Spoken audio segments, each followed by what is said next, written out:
Assalamu alaikum wa rahmatullahi wa barakatuh. Farouk from Nigeria again asks a very logical question. That is, a woman who is traveling. So we know that a traveler is allowed to shorten prayer and to combine. He is allowed to combine dhuhr at asr time or asr at dhuhr time. And also he is allowed to combine maghrib at isha time or isha at maghrib time. So she set off at dhuhr time and she didn't pray dhuhr, hoping to pray it or combine it with asr. At asr time she got her monthly cycle. So now she cannot pray neither dhuhr or asr.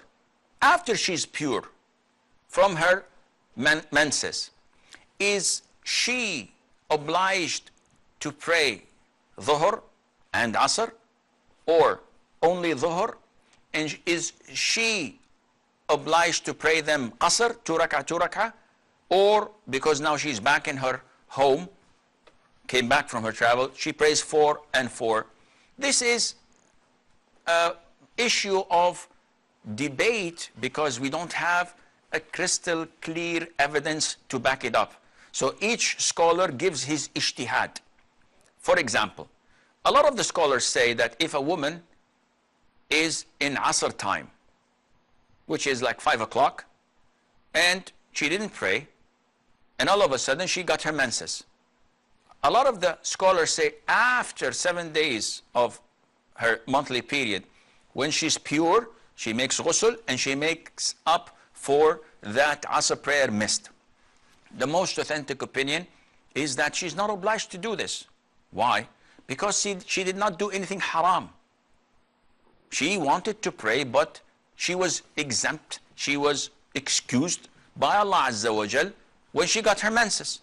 And never ever was reported to us from the Sunnah of the Prophet ﷺ that women used to do this. And this is something that half of the society used to suffer from.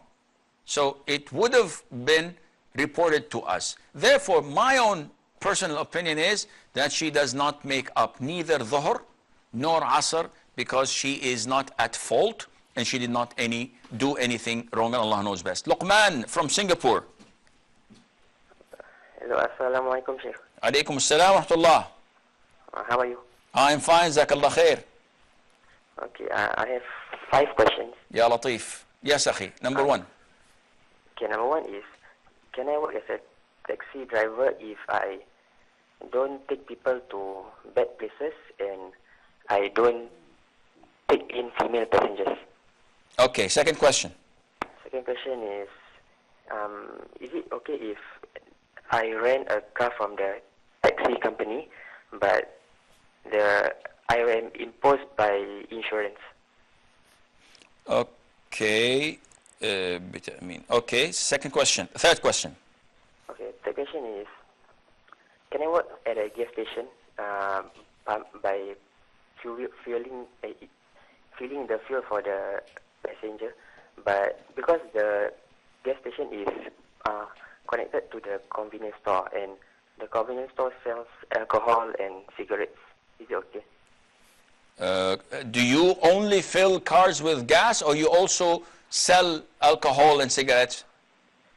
Only fill oil. Okay. But the customers pay the oil fuel to the convenience store which sells alcohol. Okay. Okay, yeah. 4th question. 4th is, okay, can I work as a waiter? The food is all halal, but there is music inside the restaurant. Is what? There is music inside the restaurant. Okay. Music. 5th question. Okay, the 5th is, I have oily scalp and I want to treat my hair for herbal treatment. And the treatment needs to put some alcohol on my head for a few minutes. But the thing is, they say that the alcohol is from plants. So, is this true, and is it okay for me to do the treatment? Okay, any more questions? No, that's all. Jazakallahu khair. وبارك الله فيك. I will answer you inshallah. Okay, Fadl from Saudi Arabia. Her question was about a famous brand here in Jeddah, and I think it's elsewhere. People come from all over the world to buy the famous al-bake, which is broasted, which is fried chicken.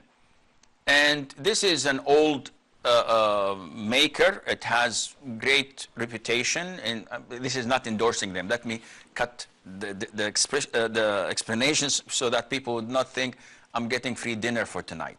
So she asks, what about the chicken that we eat? Because some people say it's not slaughtered halal. This, again, is a personal preference. I eat from it. And any meat available in the Saudi market, I eat without hesitation, because we have the Ministry of Commerce, and they have under them this agency responsible for standardization and measurements, which checks everything that comes in through the customs, and they ensure that it is halal and etc. And it is only imported from Christian countries. So we don't go to the extreme of saying that no, we have to see it being slaughtered ourselves, or put doubts regarding, I heard someone say that they don't do this, they electrify, they drown the animal. All of hearsay does not affect my certainty, which is derived from the Quran, that the slaughtering of Ahl al-Kitab is halal, of the people of the book is halal. So we don't know whether they slaughtered or not. The default is, as long as we don't know, it's halal. If we are certain that they didn't, then it becomes haram. Therefore, go ahead and eat from it, but try to avoid the garlic if you're going to pray Fajr in the masjid, because it is not permissible to do so. Luqman from Singapore. He had 5 questions. Question number 1, is it permissible to work as a taxi driver? A taxi driver is giving a service. Providing such a service is halal. Now, there are restrictions. And these restrictions are, you're a male, which means that if there's only one passenger who is a female, you're not allowed to take her, because this is seclusion. And the Prophet told us, it is safer for you and for her not to be alone. And he said that whenever a man is in seclusion with a woman, then the third with them in that place, the car, the room, is the devil. And the devil will not tell you definitely, fear Allah, lower your gaze. You know what comes next. Also, if you know for sure that the passenger wants you to take him to a nightclub, or a bar, or a pub, or a brothel, then this is not permissible for you to take that passenger or these passengers to that place. But if they tell you, take us to 148 Fifth Avenue, and you don't know where that place is, and you drive them to that place, and it so happened that it's something haram, then there's no sin on you for that, and Allah knows best. Amjad from Saudi. Assalamu alaikum. Salam wa rahmatullah. How are you, sir? Fine. Hayyak Allah. What can I do for you? My question is about zakat. Yes. Yeah, is it permissible for us to pay zakat on the jewelry that the women, they wear at home? Okay. Yeah, because I am from Pakistan, and we have Hanafi school of thought. Okay. They say that you have to pay zakat if it exceeds the nisab. Okay. Any more questions? No, sir. I will answer you, inshallah. Luqman's second question, that is it permissible for a person to rent a cab? So you go to a company that has taxis, and you rent a cab from them. So you give them per day like $100. I don't know the currency in Singapore, is it dollars or what? So you give it to them per day, and you work on it. And so you may gain 500, you may gain less, Allahu alam. There's no problem in that. He says, my issue is that they force me to insure. And again, there is no problem in that, because it's being forced upon you. So the service itself, rental itself, taxi driving itself, all is halal. Whatever is imposed upon you, the sin is on them and not you. So there's no problem, inshallah. Abu Bakr from Nigeria. Yes. Assalamu alaikum, ya Sheikh. Salam wa rahmatullah. My question is, if I have a daughter and she's underage, is it permissible for her to go to Hajj? How old is she? She's 11 years old. And she did not reach the age of puberty. Yes. Okay, no problem. I will answer you, inshallah. Any more questions? Oh. Yes. The second question is it also permissible for a girl child to go to mixed school, or better for single school? Okay. Any more questions? That's all for now. Thank you very much. You're quite welcome, Akhi. Luqman's third question from Singapore, he says, what's the ruling on working in a gas station where I only work to fill up cars with gas, but maybe the gas station itself sells alcohol or tobacco, or maybe the revenue from this gas station goes to companies that sell, or to markets, or to malls, or to whatever that sells these things. There's nothing wrong on you, Akhi. As long as you're doing halal product or halal service, and you're serving a halal product such as filling up gas in cars, this is totally permissible. What's not, if you are a cashier. So if you are working on the counter and you take money and give back change for selling alcohol, etc., and these haram things, this is not permissible. His fourth question, can I work as a waiter serving halal food and there is no alcohol, but there's music in the background? The answer is yes, this is halal. There's a difference between listening and hearing. So if I sit and I listen to Adele and I enjoy it, this is haram. But if I am hearing it in the background, I'm not enjoying it, and I'm trying my level best not to listen to it, then there's nothing wrong in that for you, inshallah. We have Bashir from Nigeria. Good evening, sir. Good evening to you, Akhi. What can I do for you? My question is still about zakat. Yes. If, for instance, a father is dead. Okay. A father is dead, and maybe they have a large farm. Before harvesting, the father is dead. Okay. So after harvesting the let's assume millet, we are farming millet here. Okay. Can we pay? Okay, we lost the line, but I think I understand the question.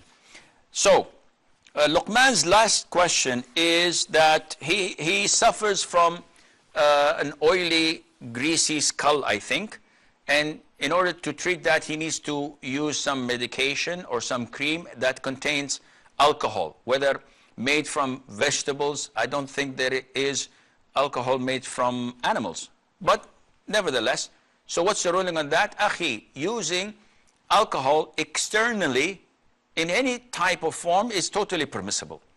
Even if you put perfumes, Western perfumes that have like 40% or 30% alcohol in its ingredients, there's nothing wrong in that. Does it affect my prayer? No, it doesn't affect your prayer nor your purity, and there's nothing wrong in it at all, inshallah. Amjad says, from Saudi Arabia, what's the ruling on giving zakat over jewelry? And he says that we are Hanafi, and they say that it's a must. The most authentic opinion of scholars is that it is mandatory to give zakat on gold and silver if they reach the threshold, the nisab. So if you have 85 grams of gold, that is 24 karat or more than 85, then you have to pay 2.5%. You have 84, there's no zakat. If you have 595 grams of silver, then you have to pay 2.5 zakat. If you have less, 994, there's no zakat on that. And it's an issue of dispute. So as long as you're a Hanafi, and this is what's stated in your own school of thought, you have to comply. The question is, who pays for it? My wife or myself? It depends who owns the gold. So if it's her gold, her jewelry, she is obliged to pay for it. Sheikh, she doesn't have money. She's obliged to sell some of it. If you are kind enough to give zakat from your own wealth with a permission, Jazakallah khair, you deserve a kiss from her, not from me. Abu Bakr from Nigeria, he says, if I have a daughter of 11, she has not reached the age of puberty, can she go to Hajj? The answer is yes, definitely. She can go to Hajj and you will be rewarded for that. However, once she hits puberty, it becomes obligatory upon her to perform her life's fard, life's obligation of performing Hajj once a year. Because in order to fulfill this pillar of Islam, the fifth pillar of Islam, one of the conditions is that she has, or he has, to reach the age of puberty. But if a child performs it before that, he is rewarded, the parents are rewarded for that, but it does not suffice for the Hajj of the lifetime. He says, what is the recommendation regarding this girl going to a mixed school? I hold the opinion that it is totally prohibited for a girl to attend a mixed school. Unless she's like 9 years of age, 8 years of age, this is probable, there's no problem. We hear a lot of bad things, heinous things happening between girls and boys, and this is only natural. They're not monks, they're not priests or nuns. Even priests and nuns do things, ask the Catholic Church about. So we hear a lot of atrocities, maybe it's not the right word, but we hear a lot of incidents taking place, and this is not safe for a woman, no matter how righteous and pious she is, with all these praying wolves around her, and this is human nature. So I would definitely say that give her homeschooling or select a segregated school if you are caring of her. Bashir from Nigeria's question was, a man who owns a farm and just before harvesting he died. So we know that when a person dies, we distribute the farm. So before distributing the farm as inheritance or after, if we harvested the crops, it is an obligation upon you to give zakat out of it, because this is related to the land. Whatever comes from the land, it is either 5% or 10%, depending on the means and the way of irrigation. So you have to give it when you harvest it. Kareem says, is punishment an attribute of Allah? So we know that Allah Azza wa Jal has beautiful names and attributes: mercy, kindness, knowledge, power. All of these are attributes of Allah. So he says, is punishment one of Allah's attributes? And the answer is no. It is not part of Allah's attributes, it is part of Allah's actions. So Allah Azza wa Jal is severe in punishment. Allah Azza wa Jal is severe in retribution. Allah is severe in torment. But these are His actions and they're not attributes of Allah the Almighty. Noor says, what is the rulings in Islam regarding a single woman who works abroad? We've mentioned this so many times. A woman traveling out of her hometown without a male mahram is prohibited.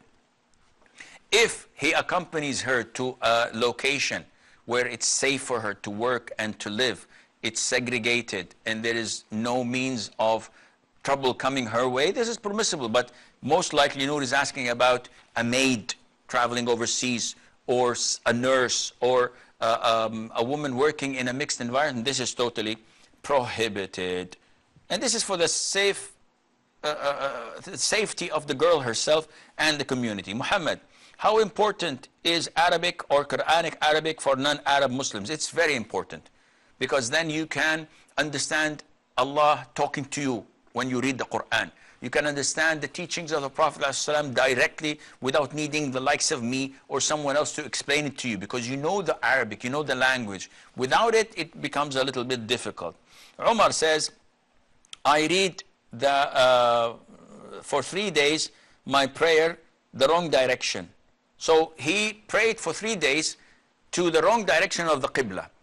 And then he came to know, if he did not ask or he was lazy, he has to repeat all the prayers of these 3 days. But if he asks someone and he misinformed him, he trusted him, or he did his best and tried to look into the stars, into the sun, and this is what his conclusion was, and then he discovered he was wrong, then he does not repeat these prayers. And finally, Maryam says, my question is, will Allah Azza wa Jal punish us for the bad thoughts or the whispers in our hearts or minds if we do not speak about them? The answer is no.